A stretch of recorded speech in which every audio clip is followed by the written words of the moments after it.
I worked for MTV Networks, and for about 9 years, I actually headed up the research group at MTV, the channel, MTV proper. MTV Networks is made up of a lot of different brands. It starts from the young ages of like about 6 months, I believe, with like Nick Jr. all the way through to Nickelodeon and Comedy Central and Spike, and pretty much every consumer segment that can be covered, from cradle to growing, as I like to call it. So we have a kind of unique kind of perspective on the future, but also in particular the present. And in particular, a lot of marketers come to us to not just use us as an outlet to be able to deliver their messages, but also to be able to connect with consumers in more emotional kinds of ways, and to drive their businesses forward. So we end up being somewhat consultants, as well as being insight kind of resource centers for them as well. So I think that, you know, when I talked with Deborah before and being invited here, she had seen that that's some of the kinds of things that we do, and I wanted to really kind of impart some of that insight that we have here with you today. So if you'll bear with me, some of the examples are media-driven, but I'll try to make sure that they translate into your worlds. The subtitle of my presentation really is, why even say you're consumer-centric? And I say that because we find so much of the world today, there's a massive change going on, but I love the fact that started off with like hidden in plain sight a few minutes ago, because for us, so much is hidden in plain sight. It's right here in front of us, and we forget that the consumer is the person that we're coming to work for every day, or we forget who it is that we're actually building things for, and we get blitzed by the technology, or blitzed by the kinds of shape and forms of things, and like forget. Some of this is just basic human kind of conditions. And if we go back to some of that, we actually can remember that. Now, you might not have expected that to come from someone from MTV, but I'm going to say that time and time again. I'm part of a team of about 125 researchers here in the U.S. Who work strategically with all of our brands and our businesses as well. Our vision is all about continuous innovation. We are obsessed with research. We are blessed to have our CEO and chairman and at the top of all of our brands, a huge commitment to understanding consumers. And we know that for any of you who work in businesses where you have in your mission statement, or you feel like that you're focused on the consumer, you know that it's like, if you really are focused on the consumer, it starts from the top. That if that person is like obsessed with it and really concerned about it, then you're going to actually be allegiant to that consumer. We do lots of different kinds of research. We're not just we of course get scads and scads and scads of data. We have lots of more than we know what to do with also. We subscribe to every syndicated report that you can imagine, but we do the value for us really comes in doing a lot of qualitative research, a lot of primary research where we do things like I headed up a project a couple of years ago where I took MTV, MTV2, and MTV.com away from some of our heaviest consumers for 30 days. So we did a deprivation study. And that was fascinating. That was all about like trying to understand, we realized that, okay, deprivation. It's like one of these things that you do when someone's like doing something a lot and you want to like try to find out like what the value is to them. And we realized, well, you know what, MTV is really a ritual kind of experience, and so what if we did take it away? Now, on the Sunday night before I was presenting the proposal to my boss, I was writing out, I thought, who do I think I am, or who do we think we are, that they're not just going to leave us and never come back. But in fact, what we found over the course of 4 weeks was 2 weeks in, you started to see the agitation that was going on between the 3 people couldn't even like hack it. After 3 days, they dropped out. We found that like there was an anger that was happening, this really kind of the withdrawal of like what am I going to do? It's like I don't have this source that I'm used to having that speaks specifically to me and is targeted to me.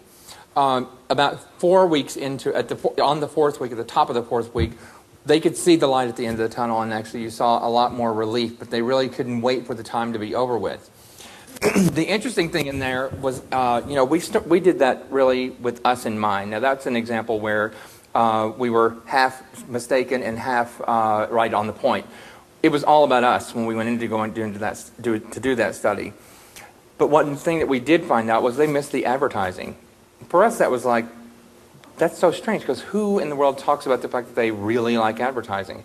But we were the first media company to actually uncover, to have consumers articulate on their own the value and the role of what advertising did for them, and the fact that it actually served as a service. It was a place where they knew where new things were. It's like we live in a consumerist society. That's how I find out about what new things there are to buy. It's how I find out what things are important to me, what kinds of products that brands that I've thought about before have to offer me. Most consumers don't think about that. If you think about doing research, you're asking those questions, would you like a pre-roll before that online video, or would you like, there's so many people obsessed with all that kind of stuff when, in fact, start from a place of finding out what's the role, what's the job that the advertising or whatever the product is that you're doing has to play in their lives. We recently did something called Man Camp. Spike TV had a Man Camp thing in Arizona. They took over a former dude ranch and had, for 10 days, had 22 guys come to this dude ranch and talk about what it's like to be a guy today. Now, for men in the room, got half of your attention, right? For men in the room, it's like that was... it was really a surprise because they had not really lived for 22 days just around guys. And they had not lived with 22 guys to really talk about what it's like to be a guy today. And we discovered some very, very interesting things. And especially today where there's been a great deal of, progress made certainly for women, and not done yet, we know that. But certainly in every aspect of our lives, from government to religion to education and business and whatnot. But for men, some segments of the male population feel very disenfranchised. They feel like that they don't have a way. They don't see any role models for them. There are more women in college now than there ever were before, certainly, and there are certainly more than there are men. Men feel like that they don't find the way forward. So they're looking to brands, they're looking to other alternative sources to really be able to actually help them figure out what those things are going to be about being a guy. They went through the metrosexual thing. Some of that worked for some of them. For many, it didn't. Nickelodeon recently moved in with about 7 families for 2 weeks to just moved into their houses just to find out, how are you really using media? How are you interacting with one another? How are you socializing with one another? Because, of course, most of the marketing types of research tools that are out there are becoming obsolete. Surveys are not working anymore. People aren't answering their phones. They're getting on do not call lists. Everyone's become a professional respondent. No one wants to come. You can't get the kind of answers that you would expect in focus groups and those types of things. So we really resort to unique kinds of approaches. Many of those, of course, are much less expensive. And of course, in an era like we're in right now, you become very creative when you don't have as much money to spend, right? So we make our research go a long way, and I think that's a lot of the reason I'm here today to talk to you. So why even say you're consumer-centric? The things I'm going to talk about today are the Great Eclipse, the Golden Age of Youth, something called shortcutting, which we just released earlier this week, measurement at the expense of success, and generators are high impact and high value. So what's the Great Eclipse all about? This is meant to be really small type. It's not meant for you to be able to read all those things. But I think what I wanted to say is basically these are the metrics that most brand managers, most marketing people are focused on at any given moment. They have to answer to their boss, to their senior management and their shareholders and stakeholders any number of these kind of things about how they can measure the value of what it is that they're doing and the value of that relationship that they have with consumers. And we find so often, where is the consumer in all this? Where are people? They've gotten so hooked on these kind of metrics, almost that they become some kind of crack cocaine almost, that it doesn't really result in. That's why the shelf life of an average chief marketing officer at a company today is about 22 months. A few months ago it was about 18 months, but it's actually come back up in the last few months. But they're not staying in their jobs for very long because they're not focusing on the consumer in a very real kind of way. So that's kind of what the Great Eclipse is about. Try to, I would say, if for anything else, challenge yourself to make sure that you don't get eclipsed by these kind of things. Just ask, am I asking the right question? That's the thing that is so important if we're thinking about the future. We are in a whole new era. Everything has changed all around us. We know that that's the case. But just make sure, check ourselves on, are we asking the right kinds of questions? Because some of these kind of questions are answering someone else's question, but not the right kind of thing that people really want to know. And it doesn't always come from data.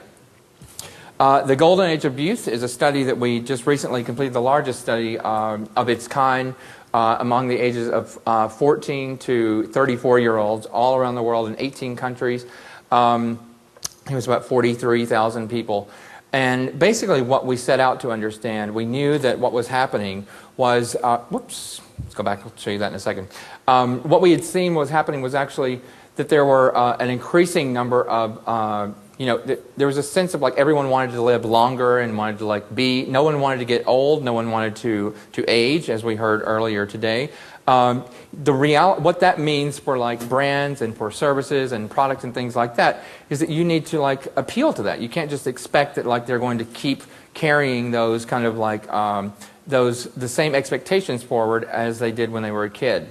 And so when we find that in many homes a lot of parents watch the same TV shows, listen to the same music, wear the same clothes, in some homes smoke the same pot as their kids, we would find this phenomenon happening, which was like, what's that about? It's like, are they trying to live out the life of like today's youth, or are they actually, what we found out is they were actually living out the youth that they left at 24.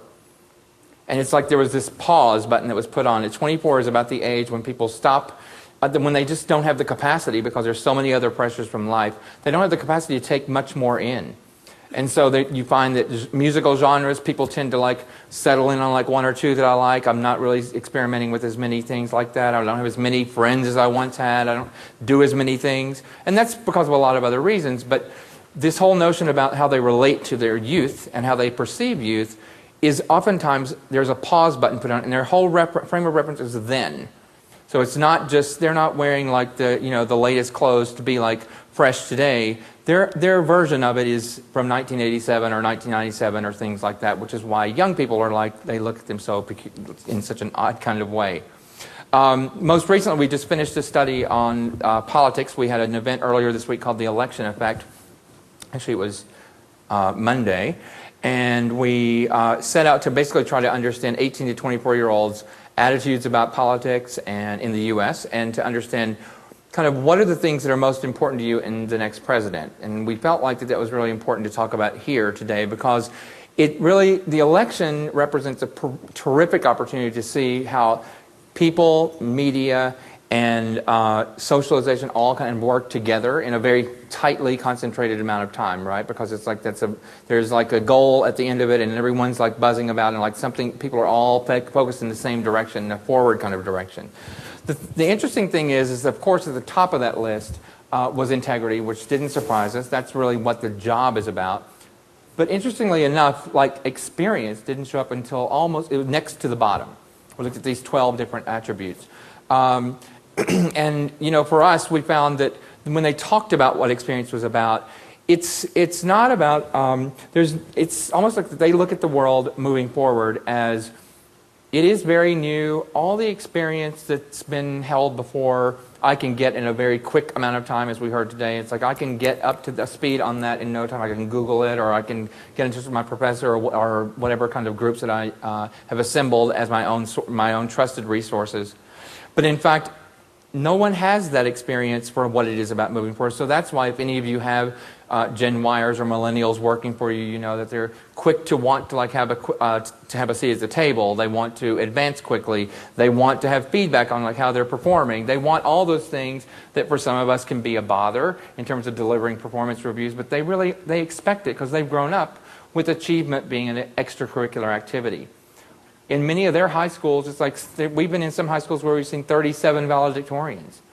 It's like, everybody gets a trophy. That whole notion, that whole lifestyle of acknowledgement of every person is worth just as much as the next person, it makes experience actually ratchet down.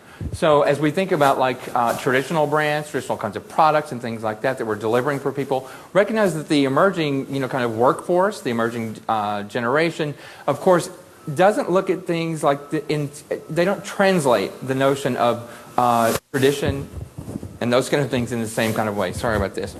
What they call it is shortcutting. And shortcutting is a quicker way to the top. And shortcutting is not a negative thing. For many of us as adults, we may look at that as like, oh, you're cutting line, or you're trying to like get something that we worked really hard for. For them, they're just shortcutting the old definitions, the old kind of translations of the ways that people move forward and ways that the ways that thought processes move forward as well. So this rise and spread and stretch of youth culture, really, of course, there are three factors that result in it. We'll talk about those in a second. But youthful attitudes, of course, physical appearances have become the center of gravity and the point of reference for all ages. And these behaviors become socially acceptable for increasingly old ages, of course, and Madonna is the poster child for that. We talked about this already. These three stages of youth, if you look at the axes, you can see emotional maturity is along the horizontal axis and functional maturity along the vertical axis. There's this notion of discovery that's all happening in their teenage years where there's free of responsibility, they can live forever, it's invincibility. The interesting thing, the notion of invincibility is no longer what it was when many of us were teenagers, where we felt like we could live forever and there's no reason to think about like what it's going to be like when I'm 60 or 70. Well, of course, for many of them, they're seeing their grandparents live much longer than that, live with them. They're seeing their parents deal with all the kinds of issues that come packaged with that. They've also seen mortality in their lives. So 9/11, the dot-com bust, they've seen things that like they believed in that have gone away.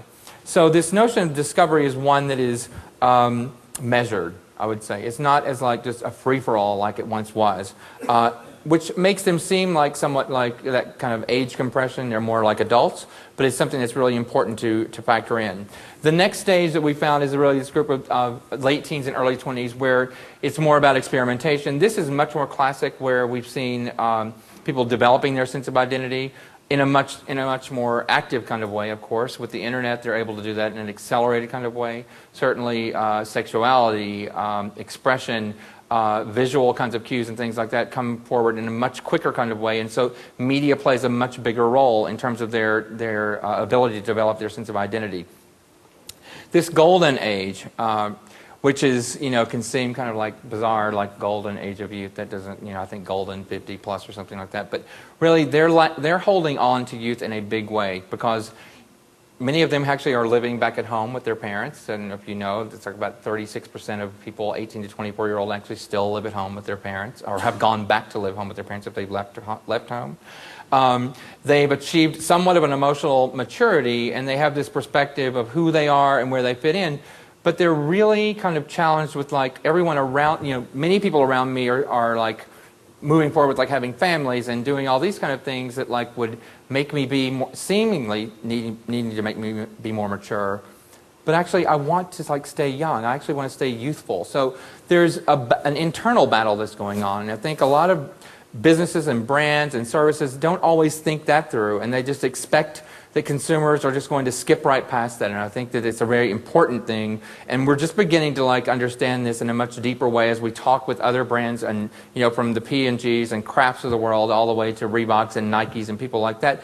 They recognize the same type of movement afoot as well, and it's like we have to stop and pause and like make sure we're asking the right questions and that we understand these people and what their expectations are when they come to our products and services, what their motivations and drivers are as well. Measurement at the expense of success. We actually recently, one of those things that I talked about earlier, where's the consumer? We're so obsessed with measurement. Sometimes there's this phrase that we talk about in media about just because you can measure it, should you? In fact, we think you shouldn't because, in fact, a lot of times those measurements, just interesting to hear about that so little data has actually been used from all those satellites. It's not surprising. We get more than we actually can, than we know what to deal with. We find many of our clients, they couldn't deal with the kind of data that is going to come from set-top boxes and second-by-second viewing data and those kind of things, even though everyone is trying to hold everyone's feet to the flame around accountability and are they really watching my commercials and are they experiencing my media and talking about it. There's something much richer going on, and we actually found when we mapped the experience out, we found that engagement is the first point of contact. It's the initial point of participation. When someone shows up to watch something with media, when someone shows up to walk in your store, when they log onto your website, when they open your brochure, they are engaged then. You don't need to wish for them to be engaged longer, further on down the pathway. It's like they're engaged at that very initial point. From that point, that's really their initial point of involvement. After that, we tend to find people go online. There's a natural affinity, natural kind of behavioral thing where people tend to want, they're so used to going online now to find things, they expect that they can go there to find the kind of services that they want. They may go to actually to re-experience what they just experienced, but then from that point on, all bets are off. Everyone's trying to predict, like, what's the path to success? Well, there's many paths to success. I mean, it blossoms into many different kind of, a many splendored kind of thing. But what in fact is happening, we find there's this moment where people need to go back and like re-internalize what it is that I experienced, and then I need to get ready to reinterpret it for other people. So the whole notion of user-generated content and influence and those kind of things, we found that no one in the media industry was talking about, like, what are the motivations behind generating? It's not just because they can blog or just because they can actually go and post a video translation of something. We found that for many of them it's about being able to actually reinterpret what they had experienced so that other people could enjoy it. And there was an interesting thing that happened between the genders where there was a very big difference. For girls, they were very, very interested in putting a filter on things. So girls would do this notion of like actually subtracting, like don't pay attention to this, don't waste your time with that. It's like this is not worth your time. Let me tell you what the important things are. Whereas guys were like, you got to see, you got to see, you got to see, you got to see. Which is an interesting thing. We didn't really, in fact, when we went into this study, we didn't really expect to find any differences there. We've now since played that out and tested that across other kinds of media experiences, other kinds of brand experiences, other kind of user-generated experiences. So for those of you who are interested in the social media explosion, I would encourage you to think about, like, let me like listen clearly for like what's happening with the way guys and girls are generating. Is there something different going on? Because there's a very different solution that you may give a girl who is actually telling a story by subtraction versus telling a guy, marketing something to a guy who's telling it by addition, multiplication, or what have you. It's really the social thing that keeps it all moving forward. As we close out, when we think about, I talked about this earlier, that, if it's relevant, then it's engaging. Degrees of engagement matter. I think a lot of products are created many times, well, we know a lot of products are created many times with this notion that, all eyeballs are equal. Even though we think we're targeting a specific segment, we no longer can rely on demographics to like really guide us. We really have to think about people's interests and their intentions. And in particular, one of the things that we found through media is that there's this interesting thing that happens, as I said earlier, they go online to seek information and then they generate. Well, the generators actually represent a whole new value chain, a whole new higher value, high impact consumer that had never really been looked at in the media world. And this has caught fire, and it's certainly something that has been applauded and lauded by many people in the media and marketing industry because they actually had been treating all eyeballs as equal. For all the segmentation that's been done, it's been done with the notion of like, how can I sell more of this product? Not how can I appeal to this consumer? How can I be more consumer-centric? This chart just represents basically, we actually found the one question, and I'm going to leave you with this. There was one question that we found, as, again, hidden in plain sight. A question, when most marketers, if you think about, say that you're, I'll give you an example that was actually the example that our research partner, Harris Interactive, had, the lady who managed the project. She's a big fan of VW Beetles. She loves them. And she loves green ones. And if you were the market research firm going to actually ask her if you're interested in trying to predict if she's a future purchaser of that car, you would ask about her unaided awareness and her aided awareness, how much she liked the car, if she might consider purchasing it in the next 6 to 12 months. That would have been ratcheted in as like a future purchaser. The one question in between the last two questions is the question of fit. Does this green VW Beetle fit your automotive needs? A question that like easily skipped over. Many marketers never even thought. I would encourage all of you to write that question down because it's a question that is a very important one to ask yourself and ask of whoever you're marketing things to. Does it fit your needs for whatever that category is? When we looked at this across pretty much every category who comes to market with us, which is about 96% of all kind of consumer products that are sold out there, for all the genres of programming that we have, with 86% accuracy, this question will predict who will actually be the ones to socialize around the media more, more likely to actually be a purchaser, more likely to come back and like to go to more screens, more likely to be engaged, all those types of things. And this trajectory represents basically what happens as you add more and more screens. The first little block is actually people who are watching a show, The Hills, very popular show on MTV, on TV only.